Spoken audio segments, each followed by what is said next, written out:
E o Departamento de Estradas de Rodagem do Paraná estima que dentro de 60 dias seja liberado o tráfego da Estrada da Graciosa, no litoral do estado. A rodovia foi destruída por causa das fortes chuvas do dia 13 de março e nas primeiras vistorias a previsão de liberação era de 6 meses. Agora o DER mudou o prazo e anunciou uma liberação parcial para daqui a 2 meses. Ontem, as empresas começaram a ser convidadas para executar os projetos e obras para restaurar a rodovia. O convite será feito de forma de caráter definitivo, dispensável de licitação, em função do grau emergencial. E a falta de hábitos saudáveis ocasiona diversos problemas em nosso organismo, entre eles o mau funcionamento do intestino. Acompanhe agora no nosso quadro Bem-Estar e Saúde. E o nosso quadro Bem-Estar e Saúde de hoje está no ar. Hoje eu vou falar com o Dr. Guilherme Nicolelli sobre as dificuldades das pessoas de ir ao banheiro. Doutor, é muito grande essa dificuldade? Tem muitas pessoas que passam por esse problema? Tem. É uma das principais queixas de consultório de nós que fazemos gastro, é a dificuldade para ir ao banheiro. De uma maneira geral, as mulheres procuram mais ajuda, procuram maior orientação, mas vamos assim dizer, um sintoma que acontece tanto em homens como mulheres, independente da faixa etária, mas é extremamente comum. O que causa? Então, a dificuldade para ir ao banheiro, as suas causas são múltiplas, mas de uma maneira geral, as principais causas, se a gente fosse enumerar, são erro alimentar, baixa ingesta hídrica de líquidos durante o dia e falta de atividade física. Essas são, vamos dizer assim, as 3 principais causas da dificuldade para ir ao banheiro. Além dessas, a gente tem casos por alterações hormonais e até mesmo problemas estruturais do funcionamento do intestino, que podem ser desde coisas simples até coisas mais graves. A constipação, quando que a pessoa sabe que ela passou do normal e ela deve procurar um médico? Essa é uma pergunta bem bacana, porque assim, a maioria das pessoas tem a ideia que tem que ir obrigatoriamente todo dia ao banheiro. Essa não é uma verdade, não digo uma verdade, uma realidade, nem todo mundo é assim. De uma maneira geral, o que a gente considera normal? Uma pessoa ir ao banheiro até 3 vezes no mesmo dia.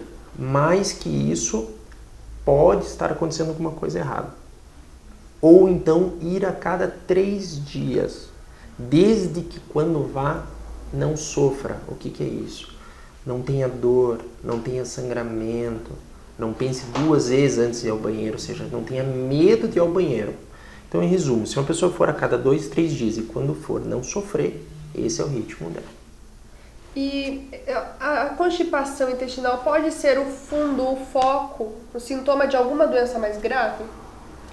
Então, vamos assim, a constipação levando a alguma doença.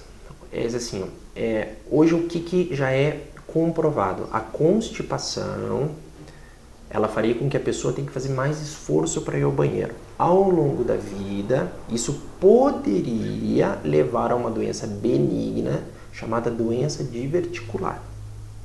Onde essa doença, a única causa não é apenas a dificuldade para ir ao banheiro. A gente também tem que levar em consideração o histórico familiar, assim por diante. Mas um grande questionamento é, constipação, dificuldade para ir ao banheiro, pode causar câncer? Não tem nada comprovado, dizendo nem que sim, nem que não. Hoje, o que suspeita? Assim, uma das grandes teorias para câncer de intestino são, teoricamente, substâncias tóxicas que existem nos nossos alimentos. A partir do momento que essas substâncias estão nas fezes e as fezes ficam mais tempo dentro do intestino da pessoa, existe essa teoria de que poderia promover o aumento do chance de câncer, mas não existe nada comprovado. Então, hoje o que se sabe, constipação pode levar a uma doença chamada doença diverticular, que não é câncer e não vira câncer, e principalmente a doenças proctológicas. O que seria isso? Doenças do ânus, onde a gente pode ter desde hemorroidas, fissuras e outros problemas. E é comum atacar crianças também? Quando a gente fala em crianças, Mas assim, ó, é muito comum a constipação naquele momento, vamos dizer assim, no recém-nato, na criança pequena que está saindo da amamentação exclusiva e está começando a alimentação via oral orientada pelo pediatra, é comum. E também é comum em crianças já um pouco maiores. Só que criança obrigatoriamente tem que ser vista por um pediatra. Porque existem algumas doenças com as quais a criança nasce, cujo único sintoma pode ser dificuldade de ir para o banheiro. E muitas dessas doenças, às vezes, o paciente precisa ser operado. Então a recomendação para todas as mães que têm crianças é sempre procure seu pediatra. Por mais simples, por mais banal que possa parecer essa dúvida, a criança é um pouquinho diferente do adulto, assim. Ela tem que ser vista por um médico.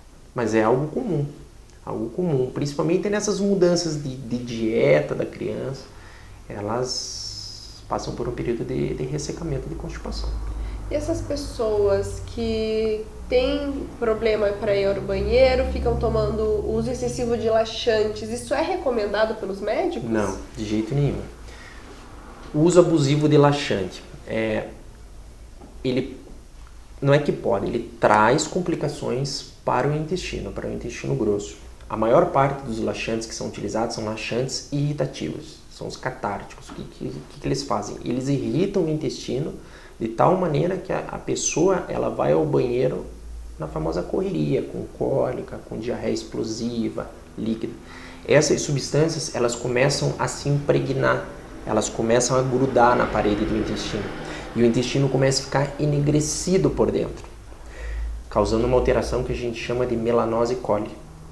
E quem usa laxante sabe dizer que ao longo dos anos, ao longo dos meses, para ter o mesmo efeito, a pessoa cada vez tem que aumentar a quantidade do laxante. Então, de uma maneira simples, laxante estraga o intestino. Nós médicos passamos laxantes em casos muito específicos. Além do que existem novas medicações com efeitos fantásticos para ressecamento que não têm o problema, os efeitos colaterais e deletérios dos laxantes. Chegou ao fim o nosso quadro Bem-Estar e Saúde de hoje. Até a semana que vem. E para mais informações sobre esta e outras reportagens no quadro Bem-Estar e Saúde, entre em contato com a equipe médica da Clínica CDTO em Araucária, na Rua Julieta Vidal Osório, 505, ou através do telefone 3031 3531.